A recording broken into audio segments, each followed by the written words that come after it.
Twelfth physics से बहुत ही most important question लेके आए हैं। क्वेश्चन है गॉस प्रमेय को लिखें एवं इसकी सहायता से कूलॉम का नियम का सत्यापन करें। और ये 2017 में पूछे गए हैं, बिहार बोर्ड 2017 में क्वेश्चन पूछे गए हैं। 2017 में हम एग्जाम दिए थे ट्वेल्थ ISC का, तो ये हम सॉल्व करके आए थे एग्जाम में। ठीक है, देखिए क्वेश्चन है गॉस नियम का उपयोग कर कूलम्ब नियम निकालें। ठीक है, तो आइए इसको हम अच्छे से सीख लेते हैं। बता दूं आपको, आप ऑलरेडी जानते हैं गॉस के प्रमेय को लिखें, ये आप ऑलरेडी जानते हैं। हम यहाँ से इसकी सहायता से कूलम्ब का नियम सत्यापन करेंगे। ठीक है, और एग्जाम में भी यही पूछे हैं, बट हम यहाँ पे कूलम्ब का नियम भी लिखे थे और सत्यापन भी अच्छे से किए थे। तो आइए हम देख लेते हैं सत्यापन क्या है। सॉल्यूशन यहाँ से हल लिखेंगे। ठीक है, यहाँ पे लिखेंगे गॉस की प्रमेय, हम आपको बहुत ही अच्छे से सिखाएंगे। ठीक, तो यहाँ पे सॉल्यूशन में लिखेंगे गॉस की या के गॉस के प्रमेय से नियम, तो हमने यहाँ तक लिख लिया। ठीक है, कि गॉस के प्रमेय की सहायता से कूलॉम का नियम सत्यापन मुझे करना है। तो देखिए इसके लिए हम एक फिगर ड्रॉ करेंगे। ठीक है, बहुत ही ईजी है और बहुत ही आसान लगेंगे आपको, सब कुछ हम अच्छे से आपको सिखा देंगे। तो यहाँ पे हम एक ये वाला ले लेंगे। अब इसका नाम क्या है सब कुछ बताऊंगा। फिलहाल इसका नाम क्या है, गॉसीय सतह है, बंद सतह है। ठीक है, कोई गोला है, एक तरह से क्या है, कोई गोला है। ओके, अब गोला है तो भाई इसका केंद्र एक मान लेते हैं। चलो यहाँ पे केंद्र है, केंद्र का नाम रख लेते हैं O। ठीक है, जो कि आप ऑलरेडी मैथमेटिक्स जानते हैं। ठीक है, और इस केंद्र पर से और इस मतलब गोले की सतह से ये गॉसीय सतह से ना पास करेगा क्या, विद्युत फ्लक्स हमारा पास कर गया। ठीक है, विद्युत फ्लक्स पास कर गया, इसको हम वेक्टर E मान लेते हैं। और यहाँ पर जो है ना, यहाँ पर केंद्र पर यानी O बिंदु पर एक चार्ज दिया गया है। ठीक है, मतलब आवेश दिया गया है, तो इस आवेश को हम Q1 मान लेते हैं, Q1। और एक आवेश के बाहर यहाँ पर क्या है, मतलब O बिंदु से लेके यहाँ तक जो है R दूरी पर, इसकी दूरी हम R मान लेते हैं। R दूरी पर P कोई बिंदु लिया गया है। ठीक है, और P बिंदु पर हमारा एक अल्पांश दिया गया है, एक अल्पांश यहाँ पर मान लेते हैं, काल्पनिक कर लिए। ठीक है, इस अल्पांश का नाम रख लिए dA। और P बिंदु के बाहर ये गॉसीय सतह के बाहर Q2 आवेश दिया गया है। बस इतना है, इससे ज्यादा कुछ नहीं है। आइए हम अच्छे से सत्यापन करते हैं। आपको ना ये मानने वाला जो होता है ना, यहीं पे बहुत सारे स्टूडेंट जी को मतलब कंफ्यूजन होता है, क्या मानो, फिगर कैसे बनाओ। तो फिगर आप सीख गए बनाना, ओके। अब बचा खुचा जो है वो क्लियर हो जाएगा। तो हम मैथमेटिक्स में जैसे लिखते हैं कि मान लिया कि ये वाला क्या है, ये हमारा गोलका क्या है, गोलका हमारा गॉसीय सतह है, बंद सतह है। तो इसको हम S मान लेते हैं कुछ। ठीक है, मान लिया कि S जो है हमारा, S क्या है, S हमारा गॉसीय सतह है, ये गॉसीय सतह है। और ब्रैकेट में लिख लीजिए S हमारा क्या है, बंद सतह है। आपको जो ठीक लगे वो लिखिएगा, बंद सतह है। ओके, यहाँ तक क्लियर। अच्छा, इसके बाद देखिए, जिसके आप खुद जानते हैं, जिसके आप यहाँ कोमा भी दे दीजिए, तोड़ के लिखिए। ठीक है, हाँ, ताकि आपको अच्छे से समझ आ जाए, लॉन्ग लाइफ तक बने रहे। जिसके केंद्र, किसके केंद्र भाई, ये बंद सतह के केंद्र, ये बंद सतह, जिसके केंद्र यानी बंद सतह के केंद्र क्या है, O है। ठीक है, इसको हम नाम दिए हैं O बिंदु भी एक तरह से, O बिंदु पर क्या दिया गया है, Q1 आवेश दिया गया है, Q1 आवेश। ठीक है, आवेश दिया गया है या फिर दिया है, वो आप पर डिपेंड है। अच्छा, दिया गया है, कोमा दे दीजिए, क्योंकि तोड़ के लिखिएगा ना तो आपको अच्छे से समझ आएंगे। ओके, हमने अब तक देख लिया कि S कोई गॉसीय सतह है, मतलब बंद सतह है, जिसके अंदर O बिंदु पर या जिसके केंद्र O बिंदु पर Q1 आवेश दिया गया है। क्लियर भाई, ओके। अब फिर यहाँ पे लिखेंगे कि केंद्र O से R दूरी पर P कोई बिंदु है ना, बहुत ईजी है। केंद्र O से R दूरी पर P कोई बिंदु स्थित है या बिंदु है। ठीक है, वो आप पर डिपेंड है, मतलब बिंदु रखा गया है ना, कि O से यानी केंद्र O से R दूरी पर P कोई बिंदु स्थित है। यहाँ पे कोई P बिंदु है जो कि R दूरी पर है। ठीक है, क्लियर। अच्छा, अब जिसके अल्पांश, किसके अल्पांश भाई, इसके P का अल्पांश, जिसके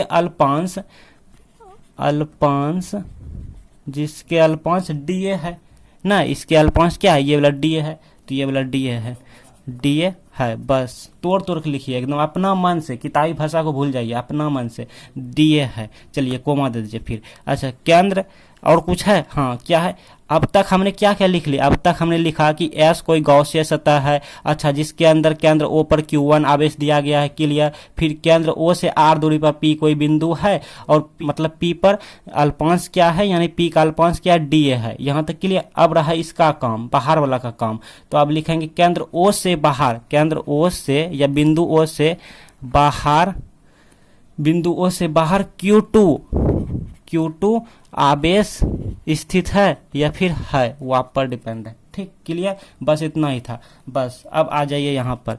अतः अब मैथमेटिक्स से, अतः गॉसिय सतह, गॉसिय सतह से पास होने वाली या गुजरने वाली, होने वाली क्या, विद्युत फ्लक्स, विद्युत FLUX। अब देखिए इसको समझिए। अब हम क्या करेंगे, गॉसिय सतह से पास होने वाला विद्युत फ्लक्स, तो गॉसिय सतह कहाँ है, गॉसिय सतह ये पूरे है, मतलब S जो है ना, S भी लिख सकते हैं, यहाँ पर ब्रैकेट में आप S लिख दीजिए। अतः S गॉसिय सतह से पास होने वाला विद्युत फ्लक्स, तो ये पूरे से पास होगा, मतलब ये जो है ना ऐसे होगा, मतलब ऐसे बन जाएगा, यहाँ से पास किया, यहाँ से किया, यहाँ से किया, यहाँ से किया, यहाँ से, यहाँ से, यहाँ से, मतलब सगर से पास करने लगेगा, समझ रहे हैं ना। ये वाला जो है विद्युत फ्लक्स ये सगर से पास करेगा, तो एक पॉइंट से जब पास करता तो हमारा क्या हो जाता, मान लीजिए पहले एक पॉइंट से, मतलब कोई यहाँ पे बिंदु है, अल्पांश है, इससे हमारा ये पास करेगा, तो इस सिचुएशन में विद्युत फ्लक्स क्या होता है भाई, इस सिचुएशन में विद्युत फ्लक्स होता है डी फाई बराबर vector E dot vector D A. कब, जबकि मान लेते हैं पहले एक बिंदु से पास किया तब करेगा सबसे, ठीक है। तो एक बिंदु जब पास किया तो इतना होता है हमारा, और आप ऑलरेडी जानते हैं, आपको हम खुद बताए हैं विद्युत फ्लक्स में कि डी फाई बराबर जब पास करता है तो ये हो जाता है vector E dot vector D A हो जाता है, ठीक है। अच्छा तो अब हमारा पूरे से पास कर रहा है, मतलब एक बार चलो लिख लेते हैं, तो डी फाई बराबर, इसको हम वेक्टर फॉर्म में है, ठीक है, तो इसको हम तोड़ेंगे मैथमेटिक्स में, तो ई मतलब ये वेक्टर फॉर्म में है, तो इसको मैथमेटिक्स में अगर हम इस तरह करें तो डी ए हो गया, डॉट प्रोडक्ट वाला आप बताए हैं जी वेक्टर में, तो ये होता था हमारा कॉस थीटा हो जाएगा, ठीक है। हाँ क्योंकि क्रॉस रहता तो साइन हो जाता इतना। तो ये तो रहा सिर्फ अल्पांश के लिए, मतलब एक बिंदु से पास किया, एक बिंदु से पास किया इस तरह। लेकिन अगर इस तरह पास कर जाएगा, इस तरह बहुत सारा पास करने लगेगा, तो उस समय क्या होता है, इंटीग्रल लग जाता है, इंटीग्रल लग जाता है, क्योंकि यहाँ पे गॉसिय सतह से हम पास करा रहे हैं, मतलब कि संपूर्ण सतह से इधर से इधर से इधर सगर से पास करा रहे हैं, तो इस सिचुएशन में हमारा इंटीग्रल लग जाएगा। और आप अच्छी तरह से जानते हैं कि dx अगर रहे आपके सामने तो आप इंटीग्रल क्या कहते हैं, x कहते हैं।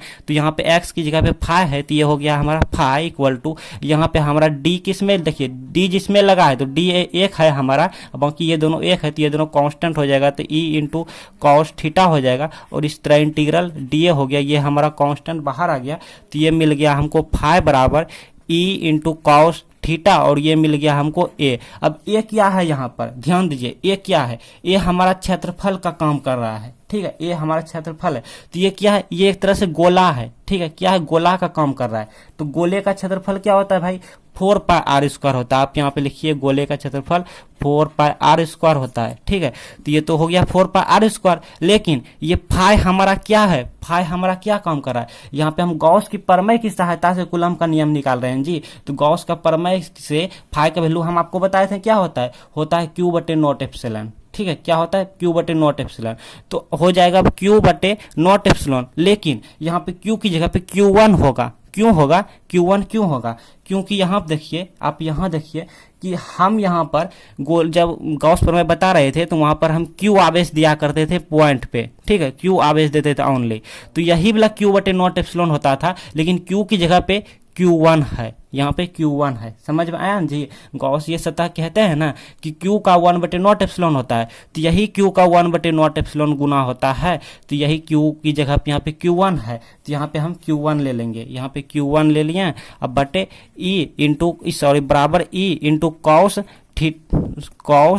थीटा, ए का वैल्यू हमारा 4 पाई आर स्क्वायर हो गया। अब लेकिन यहाँ देखिए थीटा का वैल्यू जो है ना वो हमारा 0 बनेगा, थीटा इक्वल टू क्या होगा 0 डिग्री हो जाएगा, ठीक है, यहाँ पर क्योंकि कोई कोण नहीं बनेगा। इस तरह से बहुत सारा पास करेगा तो कोई कोण नहीं बनेगा यहाँ पर, तो थीटा हमारा 0 हो जाएगा, इसी पे ना थीटा हमारा 0 हो जाएगा। लेकिन ठीक है, तो चलिए यहाँ पे क्या हो गया, थीटा का वैल्यू 0 हो गया तो cos 0 डिग्री का मान 1 हो जाता है। यहाँ पे cos 0 डिग्री का मान 1 हो जाता है। तो ये हो गया e इंटू और 4πr² हो गया। ठीक है, तो यहाँ तक आप नोट कीजिए पहले। अरे रुकिए, ये हो गया Q1/0 इक्वल टू, और ये हमारा हो गया E और इसका cos 0 डिग्री वैल्यू 1 और इसका हो गया 4πr²। यहाँ तक आप नोट कीजिए पहले। Now look here dear student ji, यहाँ तक आपने नोट कर लिया, मीन सीख गया है। अब यहाँ से हमको क्या निकालना होता है भाई, ई का वैल्यू निकाल लेते हैं। पहले इसको हम सीधा सीधी कर लेते हैं, ये गुना ये कर लेते हैं। ठीक है, और Q1 इसके नीचे कुछ नहीं तो 1 है, तो Q1 गुना, ये स्मॉल दे देते हैं, स्मॉल है, Q1 गुना 1 तो मतलब ये मिल गया Q1 इतना गुना इतना, तो E into 4πr² into not epsilon. Clear, तो यहाँ से E का वैल्यू निकालेंगे, इसलिए E बराबर क्या होगा, ये ऊपर ये नीचे हो जाएगा, इसलिए E बराबर हमको चाहिए तो Q1/4πr² इंटू नॉट एप्सिलॉन, ये हो जाएगा। ठीक है, ये हमारा E की वैल्यू इसकी हमें जरूरत पड़ेगी। इसको आप इक्वेशन 1 मान सकते हैं या नहीं भी मान सकते हैं। अब देखिए, अतः क्या करेंगे, अतः Q2 आवेश बहुत ईजी है, एक बार प्रैक्टिस कर लीजिएगा। अतः Q2 आवेश को P बिंदु पर लाने पर, आपको दिखा रहे हैं, P बिंदु पर लाने पर ये जो Q2 आवेश है, ये जो Q आवेश है, इस आवेश को हम यहाँ पर लाएंगे तो लाने में तो हमको क्या लगेगा, बल लगेगा ना, मतलब इसको घसीट के लाएंगे, ठेल के लाएंगे, तो इसको लाने पे यहाँ पे क्या लगेगा, बल को हम किससे डिनोट करते हैं,